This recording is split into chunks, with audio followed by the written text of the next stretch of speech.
નમસ્કાર મિત્રો, શેરબજાર ગુજરાતી યુટ્યુબ ચેનલ અને ફેસબુક પેજમાં તમારા બધાનું સ્વાગત છે. મિત્રો, આજે આપણે ટાટા ગ્રુપની એક એવી કંપનીના શેર વિશે વાત કરવાના છે જે શેરમાં રોકાણકારો વેચીને નીકળી રહ્યા છે. આમ તો જોઈએ તો મોટા ભાગે ટાટા ગ્રુપના દરેક શેરમાં રોકાણકારો રોકાણ કરવાનું વિચારતા હોય છે લાંબા ગાળે, પણ આ શેરમાં કેમ રોકાણકારો વેચીને નીકળી રહ્યા છે એ આપણે જોઈએ. અને આ શેર 52 વીક નીચા ભાવે પણ પહોંચી ગયો, એટલે કે 52 વીક લો ઉપર આ શેર પહોંચી ગયો છે. તો આ શેર કયો છે અને કેમ રોકાણકારો નીકળી રહ્યા છે આ શેરમાંથી, એ તમામ માહિતી ડિટેલમાં જોઈએ. તો આ વિડીયોને તમે પૂરેપૂરો જોજો, જેથી કરીને જો તમારા જોડે પણ ટાટા ગ્રુપનો આ શેર હોય તો તમારે આગળ શું કરવું એના વિશેની માહિતી તમને મળી રહે. અને મિત્રો, જો આ વિડીયો આપણા ફેસબુક પેજ ઉપર જોઈ રહ્યા છો તો આપણા પેજને ફોલો કરી લેજો અને વિડીયો પોતાના મિત્રો સાથે ફેસબુક ઉપર બધી જગ્યાએ શેર કરજો. અને જો આ વિડીયો આપણી યુટ્યુબ ચેનલમાં જોઈ રહ્યા છો તો આપણા વિડીયોને હાઈપ પણ કરી દેજો, જેથી શેરબજારની માહિતી ગુજરાતીમાં ગુજરાતના દરેક રોકાણકાર પાસે સરળતાથી પહોંચી શકે. તો મિત્રો, વાત કરીએ ગયા શુક્રવારે જ્યારે શેરબજારમાં ભારે ઉછાળો જોવા મળી રહ્યો હતો ત્યારે કેટલાક શેર વેચવાલી કરતા પણ જોવા મળ્યા. આવો જ એક સ્ટોક છે ટાટા ગ્રુપની કંપની TTML નો, અથવા ટાટા ટેલી સર્વિસ મહારાષ્ટ્ર લિમિટેડનો. TTML ના શેરમાં શુક્રવારે નોંધપાત્ર ઘટાડો જોવા મળ્યો ને જે 50 રૂપિયાથી નીચે આવી ગયો. આ 52 વીક નીચો ભાવ છે. સંબંધિત સમાચારના કારણે સોમવારે પણ શેર પર રોકાણકારોની નજર રહેશે.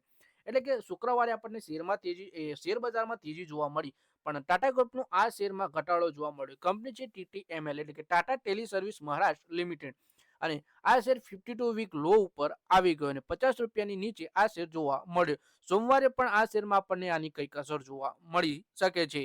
TTML બોમ્બે સ્ટોક એક્સચેન્જને જાણ કરી કે તેને 5 ડિસેમ્બર 2025ના રોજ ટેલિકોમ્યુનિકેશન વિભાગ મહારાષ્ટ્ર તરફથી 2 દંડના આદેશો મળ્યા હતા. એપ્રિલ 2007 થી એપ્રિલ 2012ના સમયગાળા દરમિયાન ગ્રાહકોની યોગ્ય ચકાસણી કરવા અને લાયસન્સ શરતોનું પાલન કરવા નિષ્ફળ રહેવા બદલ આ દંડ લગાવવામાં આવ્યો હતો. એટલે કે 5 ડિસેમ્બરે કંપનીએ BSEને જણાવ્યું હતું કે તેને મહારાષ્ટ્ર સરકાર તરફથી, એટલે કે મહારાષ્ટ્ર LSA તરફથી 2 દંડના આદેશ મળ્યા. એપ્રિલ 2007 થી એપ્રિલ 2012ના સમયગાળા દરમિયાન ગ્રાહકોની યોગ્ય ચકાસણી કરવામાં અને લાયસન્સની શરતોનું પાલન ન કરવા નિષ્ફળ રહેવા બદલ આ દંડ લગાવવામાં આવ્યો છે. પછી વાત કરીએ કે પહેલો દંડ એપ્રિલ 2007 માર્ચ 2009 દરમિયાનનો છે, જે 29.32 લાખ રૂપિયા, અને બીજો દંડ એપ્રિલ 2009 થી એપ્રિલ 2012 4.39 કરોડ રૂપિયા છે, જેનાથી કુલ દંડ 4.68 કરોડ રૂપિયા થયો છે. કંપની આ આદેશોની સમીક્ષા કરી રહી છે અને અપીલ દાખલ કરવા જેવી યોગ્ય કાર્યવાહી પર વિચાર કરશે. આ રકમ માટે હજુ સુધી કોઈ જોગવાઈ કે ચૂકવણી કરવામાં આવી નથી. આ ખુલાસો સેબીના નિયમન 30 હેઠળ કરવામાં આવ્યો હતો અને કંપનીના સંચાલન પર કોઈ નોંધપાત્ર તાત્કાલિક અસરની અપેક્ષા રાખતો નથી. પછી શેરના પ્રદર્શન વિશે વાત કરીએ તો TTMLના શેરે લાંબા ગાળામાં રોકાણકારોને સારું વળતર આપ્યું છે.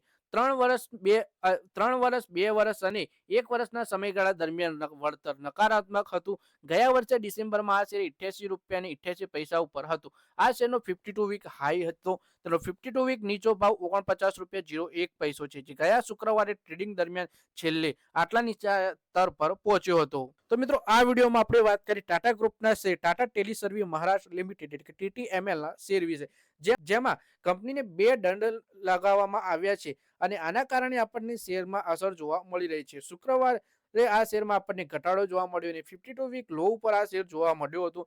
સોમવારે પણ આની અસર આપણને આ શેરમાં જોવા મળી શકે છે. તો મિત્રો, આ વિડીયોમાં બસ આટલું જ. હવે મળીએ આવનારા વિડીયોમાં. ત્યાં સુધી વિડીયોમાં લાઈક કરો, કોમેન્ટ કરો અને વિડીયો પોતાના મિત્રો સાથે ફેસબુક, ઇન્સ્ટાગ્રામ, વોટ્સએપ બધી જગ્યાએ શેર કરો.